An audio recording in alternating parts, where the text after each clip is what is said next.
Nii, täna ma näitan, kuidas saab lisada kliente Excel failina. Hetkel mul on dashboardi vaade ja vasakul menüüs ma lähen klientide vaatele.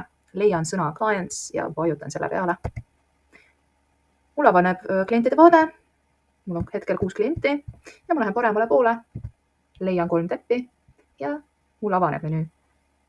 Valin esimese valiku, mis on import clients or contacts. Vajutan selle peale. Siin ma näen, et mul on mitu võimalust valida, kuidas ma tahan importida faile ja kuna mul on Exceli fail, siis ma valin esimese võimaluse ehk siis Excel ja fail peab olema kindlasti Exceli formaadis, mis on XLS või XLSX formaat.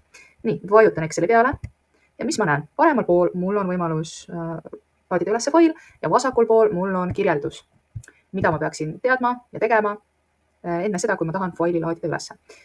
Siin ma näen, et Ukul on oma andmestruktuur, ma saan laadida selle näite alla, siin download clients imports example, mis on esimene, siis ma vaatan, et ainuke vajalik lahter on company name, mis on siis firma nimi, ainuke lahter, mis peab olema täidetud. Ja kui mul on lahtrid, mida ma tahaks omalt poolt lisada, mida ei ole Ukus, siis ma vajutan siia add new custom fields.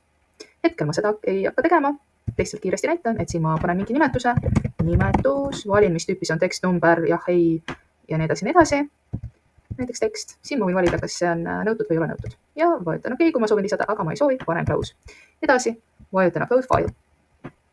Valin oma faili, seda lisatakse süsteemi ja siin ma näen, client number 1, client number 2, klient number 1, klient number 2 on need kliendid, mida ma soovisin lisada. Vajutan paremal pool nuppu next, järgmine. Näen, et need on uued kliendid, new client, et neid ei ole Ukus olemas veel ja kliendid on klient number 1, klient number 2, jah, kõik on õige, confirm, vajutan paremal pool. Siin ma näen, et import on lõppenud, et tulemusena on lisatud 2 klienti. Ja järgmisena ma võin midagi juurde lugeda või siis vaadata, mis kliente ma olen lisanud hetkel.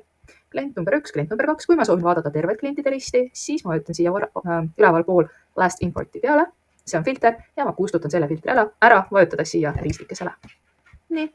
Klient number 1, klient number 2 on süsteemis olemas ja kokku on mul nüüd 8 klienti. Ennem oli 6, ehk siis 6-8 + 2, 1 ja 2. Aitäh kuulamast ja vaatamast!